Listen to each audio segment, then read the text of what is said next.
ఇప్పుడు మనకి చేతికి స్వెట్ ఉంటుంది కదండి. సో అలాంటప్పుడు ఇది పాడైపోదా? లేదు సార్, ఇది మనకి ఏంటంటే స్ప్లాష్ ప్రూఫ్ ఉంటుంది. స్వెట్ కానీ నార్మల్ తడిసిన చేతుల పైన పెట్టినా కానీ డివైస్ అయితే పాడవదు. అలాగని నీళ్ళల్లో ఇట్లా వేయడం కానీ అలా అలా చేయొద్దు అనమాట. ఓకే, ఇది ఎలా ఆన్ చేయాలి? జస్ట్ మనం ఏంటంటే ఒక త్రీ సెకండ్స్ ఇలా టచ్ చేసి హోల్డ్ చేసి పట్టుకుంటే it will on. Minimum 3 seconds hold చేయాలి. ఎస్. సో ఇక్కడ నుంచి రేస్ రిలీజ్ అవుతాయా? అవును సార్, బాటమ్ నుంచి మనకి race release. Okay, nice. So minimum half an hour పెట్టుకోవాలి. డైలీ 2 sessions యూజ్ చేయాలి సార్ మినిమం.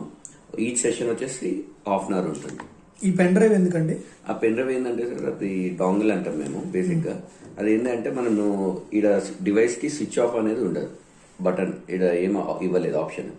దీని త్రూగా స్విచ్ ఆఫ్ చేసుకోవచ్చు. ప్లస్ ఇంకోటి ఏంటంటే ఇది ఎప్పుడైతే మనం వాడమో